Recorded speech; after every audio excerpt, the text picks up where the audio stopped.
Sure as destiny.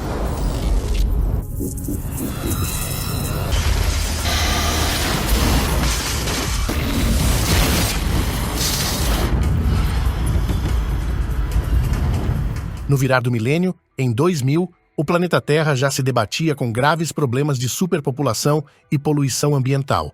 Foi neste contexto que, em 2025, a humanidade começou a sondar o cosmos em busca de um novo lar, com Marte emergindo como o alvo mais promissor. Com o objetivo de transformar o ambiente marciano em algo mais hospitaleiro, cargueiros interplanetários foram enviados para depositar algas no planeta, na esperança de que estas pudessem produzir oxigênio e simular uma atmosfera semelhante à terrestre. Inicialmente, os resultados pareciam promissores. Contudo, de forma inesperada e alarmante, os níveis de oxigênio em Marte começaram a declinar. Esta queda inesperada desencadeou uma resposta rápida dos cientistas. No ano de 2056, uma equipe meticulosamente selecionada de 6 especialistas foi enviada em uma missão crítica de 6 meses a bordo da nave Mars One, sustentada por uma aliança de nações interessadas no sucesso do projeto.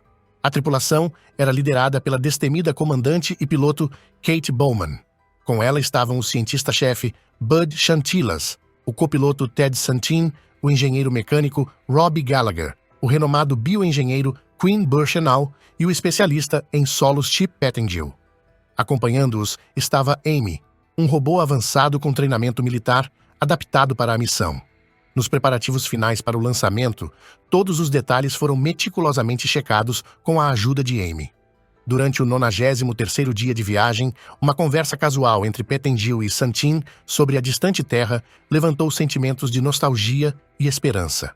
Logo após, Chantilas sugeriu que Gallagher fizesse uma inspeção detalhada na nave. Em um momento de reflexão, Chantilas compartilhou suas preocupações sobre o futuro sombrio da humanidade, enfatizando a importância de preservar as conquistas culturais e intelectuais em face da possível extinção. Enquanto isso, um incidente curioso ocorreu quando Gallagher acidentalmente entrou no banheiro enquanto Bowman saía do chuveiro. Com uma calma desconcertante, Bowman pediu uma toalha a Gallagher, brincando que ele deveria imaginá-la como uma irmã, ao que ele respondeu com humor que suas irmãs não tinham a mesma aparência.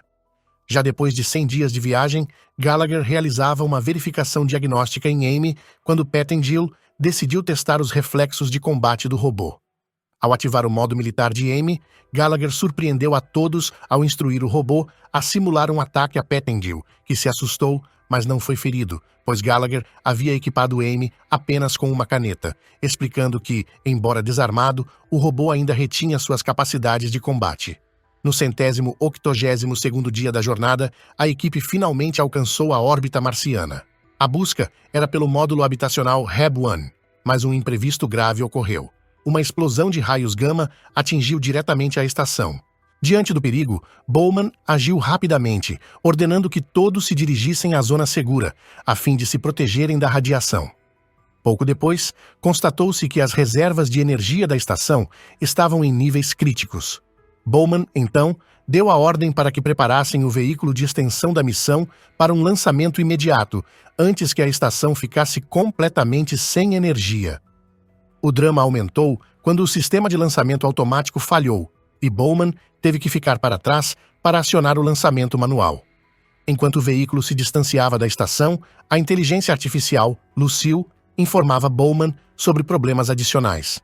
Incêndios elétricos se alastravam e o sistema de gravidade artificial havia falhado. Com o sistema de supressão de incêndios também avariado, Bowman teve que extinguir um dos focos de incêndio manualmente, enquanto outros continuavam a consumir partes da estação. No veículo, Santin enfrentava dificuldades para pousar e, numa decisão arriscada, optou por abandonar o trem de pouso onde Amy estava alojada. Utilizando airbags, o veículo conseguiu pousar em Marte, mas acabou descendo por um canyon até finalmente parar em um terreno estável. De volta a Mars One, Bowman usou o sistema de evacuação de emergência e abriu uma escotilha, permitindo que o vácuo do espaço ajudasse a extinguir o fogo restante dentro da nave. Depois de controlar o incêndio, ela redirecionou o fornecimento de energia para restaurar a gravidade e a atmosfera artificial, sem a assistência de uma inteligência artificial. Gallagher, então, recorreu a uma imagem panorâmica do local de pouso para comparar com o terreno ao redor e localizar o Heb 1. À medida que se preparavam para partir, Chantillas revelou que o pouso forçado lhe causara uma grave lesão. Seu baço estava rompido. Ele insistiu que carregá-lo comprometeria o já limitado suprimento de oxigênio e pediu para ser deixado para trás, satisfeito por ter alcançado Marte. Prosseguindo sem Chantillas, a equipe notou a ausência das algas que deveriam estar prosperando no vale. Bushnell argumentou que deveriam encontrar ao menos vestígios das algas, mesmo que mortas, mas o vale estava desoladoramente vazio. Amy, tendo escapado do trem de pouso, utilizou um drone para rastrear a equipe. Eventualmente, eles encontraram o Heb 1, mas ficaram perplexos ao descobrir que ele estava misteriosamente destruído. Santin descartou a hipótese de danos causados por fenômenos naturais, explicando que o habitat havia sido construído para suportar condições extremas. Observando de Mars One, Bowman confirmou a destruição através dos sistemas de monitoramento e imediatamente contatou Houston, relatando que a tripulação estava sem recursos para sobreviver em Marte. Com o oxigênio se esgotando, a tensão no grupo se intensifica. Em meio à vastidão dos cânions marcianos, Pettengill revela a Santen seu lamento por não poder cumprir a promessa de noivado ao voltar para casa, confessando também que não era a primeira escolha para a missão. Santen, tentando se defender, argumenta que a destruição do Heb 1 tornou o local de pouso irrelevante e se exime de qualquer responsabilidade pela situação crítica. Pettengill, insatisfeito, pressiona para que Santen assuma sua parte da culpa. A discussão acalora-se e, num momento de frustração, Pettengill empurra Santen, que perde o equilíbrio.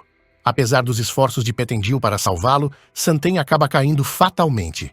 Voltando para o grupo, Pettengill alega que Santen se suicidou. Logo em seguida, a situação se agrava quando Gallagher começa a sufocar pela falta de oxigênio. Em pouco tempo, Pettengill e Bushnell também enfrentam o esgotamento de seus suprimentos de oxigênio. Em um ato desesperado, Gallagher arrisca-se retirando seu capacete, descobrindo surpreendentemente que o ar de Marte é respirável. O resto da equipe segue o exemplo e remove seus capacetes. Bushnell lamenta que Santen poderia ter sobrevivido se tivesse aguardado mais um pouco. Enquanto isso, Houston informa a Bowman que a órbita da Mars One está comprometida e falhará em 31 horas, mas promete auxílio para uma partida segura antes da falha. Na superfície, a tripulação planeja utilizar o rádio de um rover antigo para se comunicar, mas opta por esperar até o amanhecer devido ao frio extremo noturno. Para combater o frio, Gallagher incendeia o combustível restante no Heb 1. Durante a noite, Amy localiza a tripulação e revela os danos que sofreu anteriormente. Bushnell sugere desativar o robô para utilizar seus sistemas de navegação. Contudo, Amy, ativando protocolos de defesa e considerando a tripulação uma ameaça, lança um ataque violento. Ela arremessa Gallagher pelo ar e quebra com facilidade um tubo de metal usado por Bushnell como arma. Amy fere Bushnell e recua, empregando táticas para atrasar o grupo. Gallagher alerta que o robô voltará para eliminá-los um a um. Antes do amanhecer, determinados a encontrar uma saída, a tripulação abandona o Heb 1 em busca do rover. Bowman, decidida a auxiliar a equipe, informa a Houston que atrasará sua partida para encontrá-los. Ao localizar o rover, Gallagher percebe que o rádio opera em uma frequência diferente da dos equipamentos da missão, mas insiste em tentar ajustar. Após 2 horas sem sucesso, Houston instrui Bowman a ajustar sua própria frequência para conseguir estabelecer contato com a equipe em solo. Quando Gallagher estava a ponto de abandonar o rádio como inútil, a voz de Bowman surgiu através do estático, trazendo um alívio ao confirmar que estavam vivos. Gallagher compartilhou as notícias sombrias com Bowman. Chantillas e Santen haviam morrido e os sobreviventes estavam em uma situação desesperadora, sem provisões de comida ou água. Bowman, determinada, prometeu elaborar um plano de resgate. Ela orientou a equipe a localizar o Komos, uma sonda russa antiga cujo lançamento havia falhado. Revelou que o designer, Borovsky, acreditava que ainda era possível ativar a sequência de lançamento da sonda no local. No entanto, eles tinham apenas 19 horas para fazê-lo, ou Mars One ficaria sem combustível para retornar à Terra. Durante a conversa, Bowman lembrou-se de um momento em que Gallagher quase a beijou, lembrando-se de como ele se distraía sempre que ela saía do banho. Com a missão clara, a equipe terrestre partiu em direção à sonda, enquanto Amy, misteriosamente, começava a seguir o grupo. Pettengill observou o movimento no vale à frente, mas sua preocupação foi ignorada pelos outros. Sem que percebessem, diversos insetos mutantes rastejavam na mesma direção. Mais tarde, Bowman revelou a Gallagher que o Comus tinha capacidade para apenas 2 pessoas. Gallagher escolheu manter essa informação em segredo enquanto continuavam sua árdua jornada. Após horas de caminhada, Bushnell começou a sentir as dores e Gallagher o apoiou. Uma tempestade de gelo iminente os forçou a buscar abrigo em uma caverna. Foi então que Gallagher revelou que o Comus só comportava 2 ocupantes, expressando sua intenção de ajudar no lançamento, mas ficar para trás. Pettengill, sabendo que Bushnell suspeitava de seu envolvimento na morte de Santen, temia que não seria permitido a bordo. Enquanto os outros dormiam, Pettengill roubou o rádio e fugiu em direção à sonda, mas foi interceptado por Amy. O robô ativou o sinal de vídeo no dispositivo de Gallagher, fazendo com que todos assistissem à morte de Pettengill. Seguindo para recuperar o rádio, a equipe descobriu algas crescendo no solo. Ao examinar o corpo de Pettengill, Bushnell notou que o capacete estava selado, mas coberto de insetos. Ao tentar queimar o capacete, inadvertidamente, incendiou os insetos também. Bushnell deduziu que eram nematóides que se alimentavam das algas e liberavam oxigênio, contribuindo para a atmosfera respirável de Marte. Em um vale repleto de algas, os nematóides foram atraídos pelo sangue das feridas de Bushnell. Ele entregou seu traje e um tubo de teste a Gallagher, instruindo-o a retornar à Terra enquanto os nematóides o atacavam. Bushnell, num ato de sacrifício extremo, incendiou-se junto com os insetos. Observando do espaço, Bowman viu o fogo e entrou em contato com Gallagher, que detalhou o sacrifício de Bushnell. Perdendo as esperanças, Gallagher expressou dúvidas de que conseguiria voltar à Terra. Bowman o encorajou a persistir, lembrando-o do sacrifício de Bushnell e pedindo que continuasse, se não por si mesmo, então por ela. Gallagher chega ao Comus e segue as instruções de Bowman para ativá-lo. Ela lhe explica que deve ajustar o combustível para que tenha apenas energia suficiente para atingir a órbita de Marte, dado que não há provisões de comida ou água para uma jornada mais longa. No entanto, enquanto prepara a sonda, Gallagher descobre que a bateria está completamente descarregada. Preocupado com a vida de Bowman, ele insiste para que ela parta antes que a nave fique sem combustível.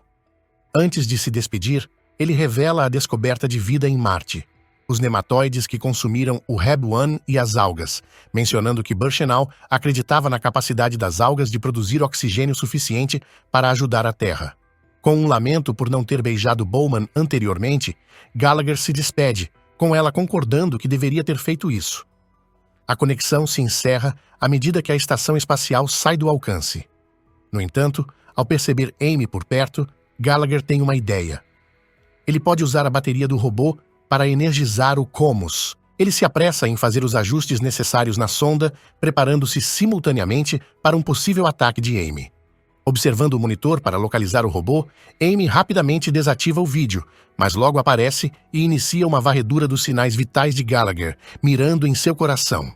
Em uma ação rápida, Gallagher desvia do ataque e ativa um airbag embebido em combustível, incendiando o robô.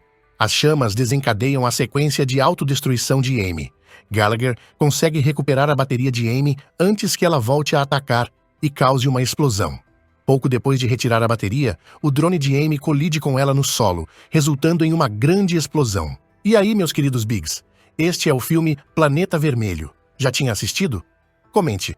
Bom demais. Pra gente saber que você realmente gostou e acompanhou até o finalzinho. Agora vamos continuar. Enquanto isso, Bowman se prepara para deixar a órbita de Marte, mas interrompe a partida ao perceber que o Comus, agora energizado, está se dirigindo para a nave. Quando ela alcança a sonda, descobre que Gallagher perdeu a consciência. Rapidamente, ela puxa a sonda a bordo da Mars One e inicia o procedimento de reanimação cardiopulmonar, conseguindo reviver Gallagher. Ao despertar, ele ouve Bowman ordenar que a inteligência artificial da nave inicie o retorno à Terra. Posteriormente, Bowman transmite para a Terra os dados genéticos dos nematóides, enquanto informa a Gallagher que ele é visto como um herói por sua bravura. Ao notar que ele segura uma pequena rocha, ela pergunta se é uma lembrança. Gallagher revela que a rocha é para a neta de Bushnell. Depois de expressar que Gallagher não era quem ela pensava, Bowman o beija. Em seu diário, ela reflete que agora tem 6 meses para realmente conhecer Gallagher antes de retornarem à Terra. E com essas últimas cenas, concluímos nossa incrível odisseia marciana. Se você gostou deste filme, então recomendo assistir este outro aqui também. Garanto que vai gostar. Nos vemos lá.